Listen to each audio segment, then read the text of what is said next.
Neat ಅಕ್ರಮ ವಿರೋಧಿಸಿ ಪ್ರಗತಿಪರ ಸಂಘಟನೆಗಳ ಒಕ್ಕೂಟದಿಂದ ಪ್ರತಿಭಟನೆ. ನೀಟ್ ಅಕ್ರಮದ ವಿರುದ್ಧ ಶಾಂತಿಯುತವಾಗಿ ದೆಹಲಿಯಲ್ಲಿ ಹೋರಾಟ ನಡೆಸುತ್ತಿದ್ದ ವಿದ್ಯಾರ್ಥಿಗಳ ಮೇಲೆ ಬರ್ಬರವಾಗಿ ಲಾಠಿ ಚಾರ್ಜ್ ಮಾಡಿದ ಪೊಲೀಸ್ ಅಧಿಕಾರಿಗಳ ವಿರುದ್ಧ ಕಠಿಣ ಕ್ರಮ ಜರುಗಿಸಬೇಕು. ಕೇಂದ್ರ ಗೃಹ ಮಂತ್ರಿ ಅಮಿತ್ ಶಾ ಹಾಗೂ ಕೇಂದ್ರ ಶಿಕ್ಷಣ ಸಚಿವ ಧರ್ಮೇಂದ್ರ ಪ್ರಧಾನ್ ಅವರನ್ನು ಮಂತ್ರಿ ಸ್ಥಾನದಿಂದ ವಜಾಗೊಳಿಸಲು ಒತ್ತಾಯಿಸಿ ಪ್ರಗತಿಪರ ಸಂಘಟನೆಗಳ ಒಕ್ಕೂಟ ಪ್ರತಿಭಟಿಸಿ ತಹಸೀಲ್ದಾರ್ ಸಿಂಧನೂರು ಅವರ ಮುಖಾಂತರ ಗೌರವಾನ್ವಿತ ರಾಷ್ಟ್ರಪತಿಗಳಿಗೆ ಮನವಿ ಸಲ್ಲಿಸಲಾಯಿತು. ನಂತರ ಅವರು ಮಾತನಾಡಿ, ನೀಟ್ ಅಕ್ರಮದ ವಿರುದ್ಧ ವಿದ್ಯಾರ್ಥಿ ಯುವಜನರು ಜುಲೈ 20ರಂದು ದೆಹಲಿಯಲ್ಲಿ ಶಾಂತಿಯುತವಾಗಿ ಹಮ್ಮಿಕೊಂಡಿದ್ದ ಪಾರ್ಲಿಮೆಂಟ್ ಚಲೋ ಹೋರಾಟವನ್ನು ದಿಕ್ಕು ತಪ್ಪಿಸಲು ಪ್ರಯತ್ನಿಸಿದ್ದಲ್ಲದೆ ದುರುದ್ದೇಶದಿಂದ ಕೇಂದ್ರ ಗೃಹ ಇಲಾಖೆ ಅಣತೆಯಂತೆ ದೆಹಲಿಯ ಪೊಲೀಸರು ವಿದ್ಯಾರ್ಥಿ ಯುವಜನರ ಮೇಲೆ ಲಾಠಿಚಾರ್ಜ್ ಮಾಡಿ ಅತ್ಯಂತ ಕ್ರೂರವಾಗಿ ಹಲ್ಲೆ ಮಾಡಿದ್ದಾರೆ. ಈ ಘಟನೆಯಲ್ಲಿ ನೂರಾರು ವಿದ್ಯಾರ್ಥಿಗಳು ಗಾಯಗೊಂಡಿದ್ದಾರೆ. ಈ ದುಷ್ಕೃತ್ಯವನ್ನು ಪ್ರಗತಿಪರ ಸಂಘಟನೆಗಳ ಒಕ್ಕೂಟವು ತೀವ್ರವಾಗಿ ಖಂಡಿಸುತ್ತದೆ ಎಂದು ವಿವಿಧ ಕಾಲೇಜಿನ ವಿದ್ಯಾರ್ಥಿಗಳು ಒಳಗೊಂಡಂತೆ ನಗರದ ಗಾಂಧಿ ಸರ್ಕಾರದಲ್ಲಿ ಮಾನವ ಸರಪಳಿ ನಿರ್ಮಿಸಿ ಬೃಹತ್ ಪ್ರತಿಭಟನೆಯನ್ನು ಹಮ್ಮಿಕೊಂಡು ತಹಸೀಲ್ದಾರ್ ಮೂಲಕ ರಾಷ್ಟ್ರಪತಿಗಳಿಗೆ ಮನವಿ ಸಲ್ಲಿಸಲಾಯಿತು.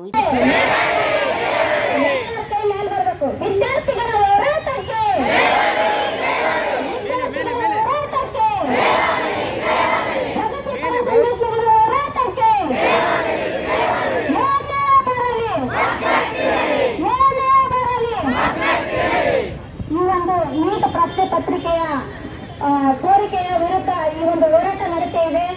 ಡೆಲ್ಲಿಯಲ್ಲಿ ಕಳೆದ 25 ದಿನಗಳಿಂದ ಈ ಹೋರಾಟ ನಡೀತಾ ಇದೆ. ಯಾಕಂತಂದ್ರೆ ಇವತ್ತು ಕಷ್ಟಪಟ್ಟು ಹಗಲಿ ರಾತ್ರಿ ಕುಂತು ಓದಿರುವಂತ ವಿದ್ಯಾರ್ಥಿಗಳಿಗೆ ಅನ್ಯಾಯ ಆಗತೈತಿ. ಯಾಕಂತಂದ್ರೆ ಇವತ್ತು ನಾವು ಬಡವರಿದ್ದೀವಿ, ಲಕ್ಷಾಂತರ ದುಡ್ಡು ಖರ್ಚು ಮಾಡಿ ಕೋಚಿಂಗ್ ತಗೊಂಡು ವರ್ಷಾನುಗಟ್ಟಲೆ ಓದಿ ಅಲ್ಲಿ ನಾವು ಇಲ್ಲಿ ದುಡ್ಡಿರುವಂತವರಿಗೆ ಲೀಕ್ ಮಾಡ್ತಾರ ಪ್ರಶ್ನೆ ಪತ್ರಿಕೆ. ಸರ್ಕಾರಕ್ಕೆ ನಾಚಿಕೆ ಆಗ್ಬೇಕು, ಮೋದಿ ಸರ್ಕಾರಕ್ಕೆ ಅಂತ ಹೇಳ್ತೀನಿ. ಯಾಕಂತಂದ್ರೆ ಇವತ್ತು ನಮ್ಮ ತಂದೆ ತಾಯಿಗಳು ಏನು ಕಷ್ಟಪಟ್ಟಿರ್ತಾರೋ ಗೊತ್ತಿಲ್ಲ. ಆ ಒಂದು ಒಬ್ಬ ನೀವೆಲ್ಲ ವಿಡಿಯೋ ಮಾಡಿರ್ತಾರೆ, ಒಬ್ಬ ವಿದ್ಯಾರ್ಥಿ ಹೇಳ್ತಾನೆ ಆ ಡೆಲ್ಲಿ ಹೋರಾಟದಲ್ಲಿ ಭಾಗವಹಿಸಿರುವಂತ ವಿದ್ಯಾರ್ಥಿ, ಇದೇ ಕೈಯಿಂದ ನಾನು ಯಾವ ಪಕ್ಷಕ್ಕೆ ವೋಟ್ ಹಾಕಿದ್ದೆ ಅದೇ ಪಕ್ಷದವರು ಇವತ್ತು ನಮ್ಮ ಕೈಯನ್ನು ಮುರಿದಾರ ಅಂತೇಳಿ ಹೇಳ್ತಾರ.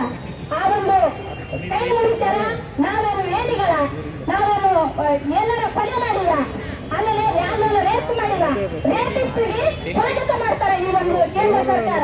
ರೇಪಿಸ್ಟ್ ಹೊರಗೆ ಬರ್ಬೇಕಾದ್ರೆ ಹೂಳರ್ ಹಾಕ್ತಾರ. ಇವತ್ತು ವಿದ್ಯಾರ್ಥಿಗಳು ನ್ಯಾಯ ಕೇಳಕ್ಕಾದ್ರೆ ಲಾಠಿಯಿಂದ ಹೊಡಿತಾರ. ನಾಚಿಕೆ ಆಗಬೇಕು. ಇವತ್ತು ಈ ಕೂಡಲೇ ಪ್ರಧಾನಮಂತ್ರಿಗಳು ಕೂಡ ರಾಜೀನಾಮೆ ಕೊಡಬೇಕು, ಜೊತೆಗೆ ಧರ್ಮೇಂದ್ರ ಪ್ರಧಾನ್ ಅವರು ಕೂಡ ರಾಜೀನಾಮೆ ಕೊಡಬೇಕು, ಮತ್ತೆ ವಿದ್ಯಾರ್ಥಿಗಳ ಜೊತೆ ನರೇಂದ್ರ ಮೋದಿ ಅವರು ಮಾತುಕತೆ ಮಾಡಬೇಕು. ಯಾಕಂತಂದ್ರೆ ಅವರ ಬೇಡಿಕೆಗಳು ಏನಾದವು ಅಂತೇಳಿ ಅವರು ಮಾತುಕತೆ ಮಾಡಿ ಈ ಕೂಡಲೇ ಅವರ ಸಮಸ್ಯೆಗಳನ್ನು ಬಗೆಹರಿಸಬೇಕು. ಇವತ್ತು ಸುಮಾರು 26 ವಿದ್ಯಾರ್ಥಿಗಳು ಮರಣ ಹೊಂದುವಂತಾರ. ಆ ಒಂದು ತಂದೆ ತಾಯಿಗೆ ಎಷ್ಟು ಕಷ್ಟ ಆಗಿರ್ಬೇಡ. ಇವತ್ತು ನಮ್ಮ ಬಹಳಷ್ಟು ವಿದ್ಯಾರ್ಥಿಗಳು ಮರಣ ಹೊಂದಿರುವಂತ ಆಸೆ ಇದೆ ನಮಗೆ. ಈಗೆಲ್ಲ ಪರಿಸ್ಥಿತಿ ನಮಗೆ ನೀಟ್ ಪರೀಕ್ಷೆ ಬರಿಬೇಕಂದ್ರೆ ನನಗೆ ಇಷ್ಟನೇ ಆಗೋದು, ಫುಲ್ ಭಯ ಬರೀಬಿಟ್ಟಿದೆ ಎಕ್ಸಾಮ್ ಬರಿಬೇಕಂತ. ಈಗ 25 ಇಯರ್ಸಿಂದ ಹೀಗೆ ಆಗ್ತಾ ಇದೆ, ಪೇಪರ್ ಲೀಕ್ ಆಗ್ತಾ ಇದೆ. ನೆಕ್ಸ್ಟ್ ವರ್ಷನೂ ಹೀಗೆ ಆಗಿದ್ರೆ ನನ್ಗೆ ಹೆಂಗಂತ. So I hope that our upcoming orders will be bright our future.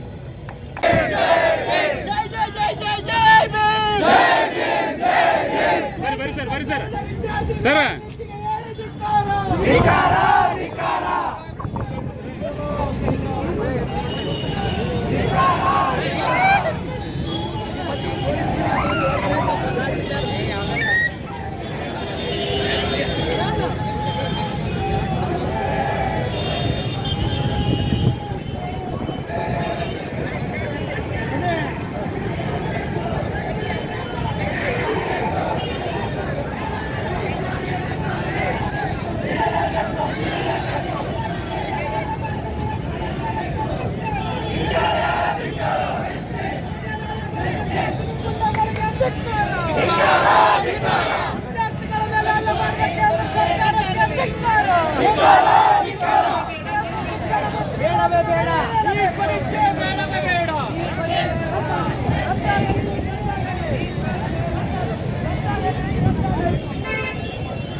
तेरी तानाशाही नहीं चलेगी, नहीं चलेगी।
ಮಾಡ್ತಾ ಇದ್ದಾರೆ.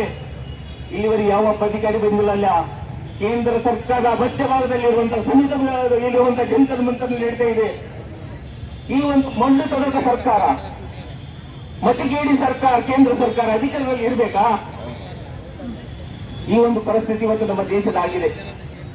ಅದಕ್ಕಾಗಿ ವಿದ್ಯಾರ್ಥಿನಿಯರೇ ಇವತ್ತು ಜಂತರ್ ಮಂತರದಲ್ಲಿ ಇವತ್ತು ಇದು ನಡೀತಾ ಇದೆ. ಅದಕ್ಕೆ ಅಲ್ಲಿ ಒಂದು ಪೊಲೀಸರು ಯಾವ ರೀತಿ ನಿರ್ದಾಕ್ಷಿಣ್ಯವಾಗಿ ವಿದ್ಯಾರ್ಥಿಗಳ ಮೇಲೆ ಕ್ರಮ ಕೊಳ್ತಾ ಇದ್ದಾರೆ. ಆ ವಿಡಿಯೋಗಳನ್ನು ನಾವು ನೋಡ್ಲಿಕ್ಕೆ ಸಾಧ್ಯವಿಲ್ಲ. ಆ ಒಂದು ಸ್ಥಿತಿ ಇದೆ. ಮಳೆ ಇರುವಂತ ಬದಿಗೆ ನೋಡಿದ್ದಾರೆ. ಗ್ಯಾಸ್ ಬಹಳಷ್ಟು ಜನ ಇವತ್ತು ಆಸ್ಪತ್ರೆಯಲ್ಲಿದ್ದಾರೆ. ಏನೇನು ಸ್ಥಿತಿ ನಮ್ಮ ಭಾರತ ದೇಶದಲ್ಲಿ ಇದ್ರ ಬಗ್ಗೆ ಚಿಂತನೆ ಮಾಡುವ. ಅದಕ್ಕಾಗಿ ನಾವೆಲ್ಲರೂ ಇವತ್ತು ರೋಡಿಗೆ ಬಂದಿದ್ದೇವೆ, ರಸ್ತೆಗೆ ಬಂದಿದ್ದೇವೆ. ಕೇಂದ್ರ ಸರ್ಕಾರ ಎಚ್ಚೆತ್ತುಕೊಳ್ಳಬೇಕು. ಈ ಎಚ್ಚೆತ್ತುಕೊಳ್ಳುವಂತೆ ಕೇಂದ್ರದ ವಿದ್ಯಾರ್ಥಿ ಜೊತೆಗೆ ನಾವು ಇದ್ದೇವೆ ಎಂಬ ಸಂದೇಶವನ್ನು ಈ ಮುಖಾಂತರ ಕೊಡುವುದರ ಮುಖಾಂತರ ನನ್ನ ಮಾತುಗಳನ್ನು ವಿರಾಮ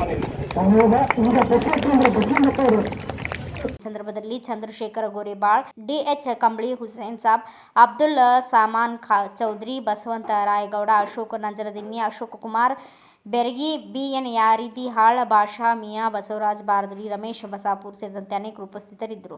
ಬ್ಯೂರೋ ರಿಪೋರ್ಟ್ ಬಸವರಾಜ್ ಬುಕ್ನಟ್ಟಿ, ಭಾರತ ವೈಭವ news, ಸಿಂಗನೂರು. Thanks for watching. Read, discuss and debate with editor Dr. Yan Prashant Rao. Wanted reporters in print, digital and visual media for Bharat Vaibhav Daily Newspaper, BV News 5 Channel and BV Fast Web News from all the talukas of Karnataka, Goa and Maharashtra. If interested, send your resume to 9019229369.